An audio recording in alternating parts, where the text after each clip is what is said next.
You ever wonder how to get buyers excited about your solution? Now, I love this question. This came from a real seller today. And part of why I love this question is because of the word excited. So already by including that word, this seller is showing that they want to go above and beyond. Because it's one thing to share information that gets a buyer interested, but excited, like that's a whole nother level. So I like the aspiration. Now, when we think about how to do this, a lot of times when I think about kind of an emotional reaction in a buyer, my mind goes to demos. Because if you have something to demo, that's a great way to create excitement, to give them a killer demo. They see it in action. They're like, this is amazing. Hand me a contract, right?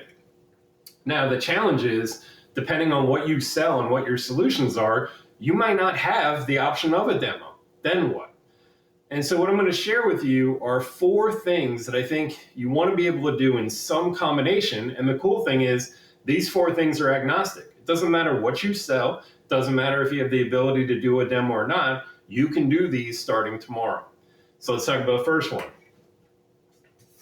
So the first thing, when you think about trying to create excitement, what you want to be able to do is you want to be able to show the friction. Okay? Show the friction, show it. Now, what I mean by that when I say friction is oftentimes people, when they think about their day-to-day operations, they don't fully appreciate kind of how bad it is, and they get a little numb to what's going on. And so when you can kind of highlight, hey, these are things that you're doing that are potentially unnecessary. And ideally, it's not just friction, it's frustration as well. Because what you want is not just a mild inconvenience. You want something that is stirring a negative emotion in them. That way you can contrast it to be able to create a positive emotion. So you want to be able to show that friction. Number 2 is you want to be able to quantify it.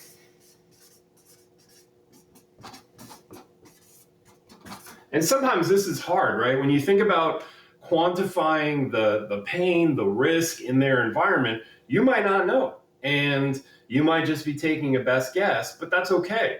Because this is where you want to be able to work with the buyer to have them help you quantify what's what. Now, instead of just you asking them, hey, tell me how much this hurts, tell me how much this is costing you, people don't want to answer that question, especially to a seller, because they know you're going to use it against them. So a better approach here is to be able to say, do you have statistics or benchmarks that say what most people are experiencing from a quantification? And then you can ask that buyer to be able to compare against that. That's a better way to get them to open up. So you want to be able to show the friction and frustration. You want to be able to quantify the pain working with the buyer. Then the third thing is you want to be able to paint the vision. Okay? So when we talk about paint it, what that means is that oftentimes buyers, when they're in kind of their current state, in their friction, in their frustration, etc., it's tough for them to see what is this better state? What is this nirvana state that I want to get to?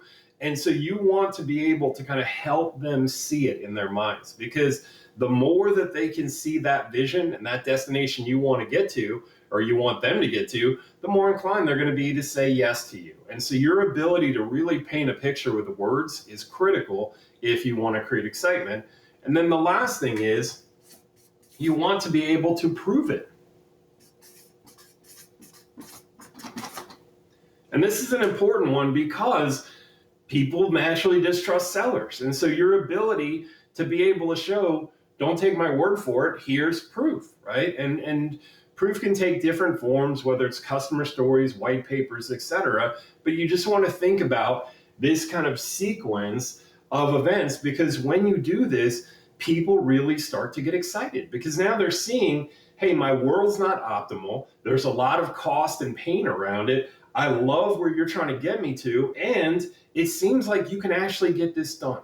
When they have all these ingredients, that is a perfect storm for excitement because they see, wow, I can get from here to here, and you seem to be the person that can get me there. So let's talk more, okay?